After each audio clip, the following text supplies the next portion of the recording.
Hola, què tal estan? Molt bona nit. Espero que els hi hagin provat les festes nadalenques. Avui tot torna a la normalitat. Primers dies del 2009 en què el nostre desig és el de continuar amb tots vostès cada dimecres i cada divendres, oferint-los-hi programes d'actualitat i interès, com el d'avui. Els sona a vostès el nom de Chema? L'humorista? Sí? Vostè què diu? El mag? Correcte. L'actor? Sí. També el productor? I altres professions que també ha exercit. No parlem de persones diferents. És l'únic i polifacètic Chema Soler Solà, que acaba de fer 20 anys de professional de l'espectacle. Comença un nou més a prop.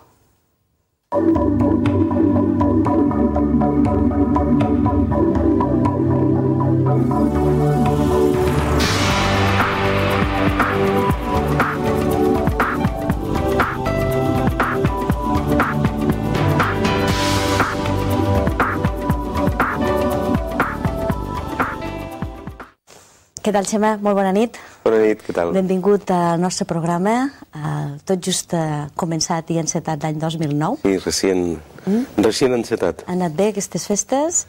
Bueno, jo penso que les festes sempre van bé, i més les festes nadalenques sempre són motiu... Tranquil·litat, bons aliments? Sí.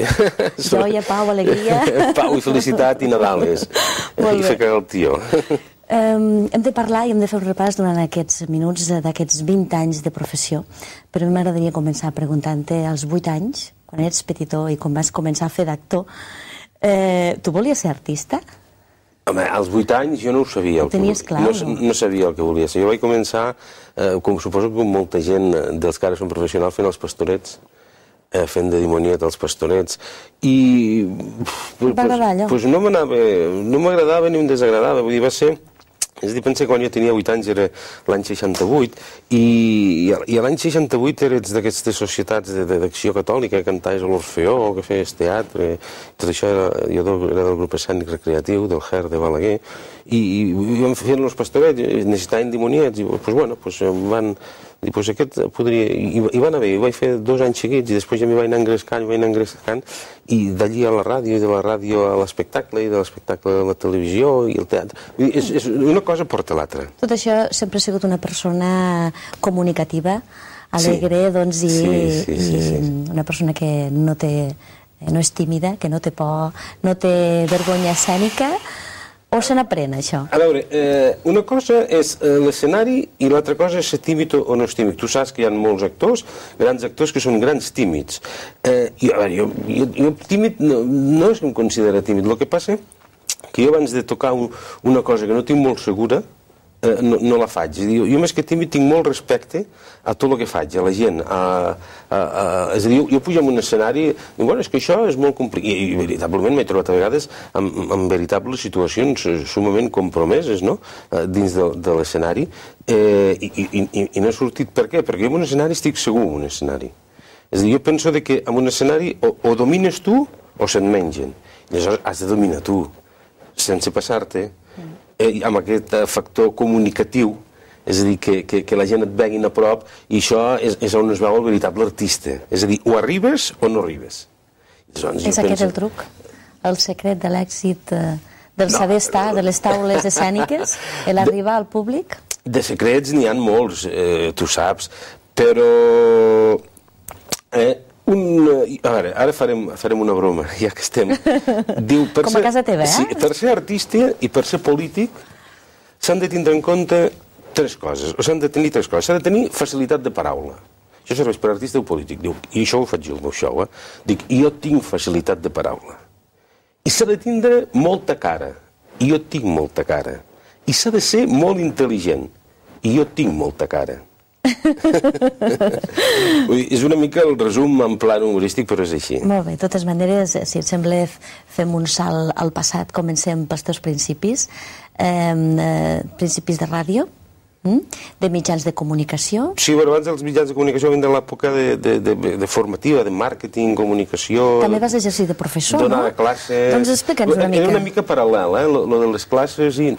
És a dir, quan jo treballava a la ràdio, inclús a temporades i a començament a fer d'artista, doncs jo havia donat classes de temes empresarials, comunicació, màrqueting, relacions públiques, inclús amb entitats bancàries, directors d'entitats bancàries, i el que passa que inclús alguna conferència. Cada vegada ho he anat deixant per dedicar-me més al món de l'espectacle. Vas començar en ràdio. Sí. La ràdio te va obrir una mica les portes de la popularitat, sí o no? Més que obrir les portes de la popularitat, la ràdio va ser... És a dir, el teatre em va portar la ràdio. La ràdio em va portar la màgia. La màgia em va portar la televisió. La televisió, a Telecinco em deien, oye, que eso, habla, cuenta esas historias que cuentas tú a veces, que la gente se ríen mucho, de magia una pincelada i tal. I vaig veure que doncs, podia entrar bé al camp de l'humor, no?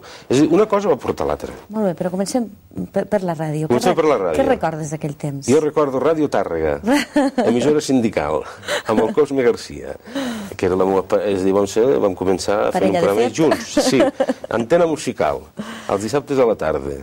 És a dir, amb una emissora que està pràcticament decaiguda, vam entrar i vam tindre artistes. Ens venien els artistes, organitzàvem festivals. A l'època ens venien els Pecos, ens venia l'Eugenio, va vindre la Janet.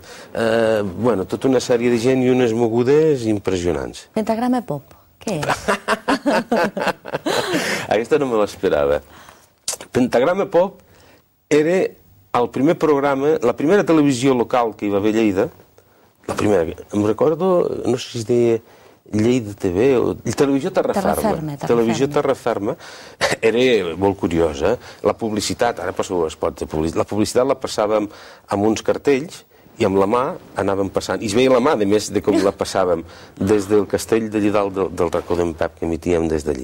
Pentagrama Pop era un programa que jo feia que tocàvem una mica temes de varietats en aquesta televisió que va ser la primera televisió local que van clausurar després per ordre governativa i tal, però que va ser la primera, vull dir, és a dir, que a la història de la televisió de Lleida. Una mica com a fundador, tu també, no? Sí, no, és que vaig ser fundador, un dels fundadors. Sí. Pentagrama Pop potser et va oferir la possibilitat de fer de discjòquei?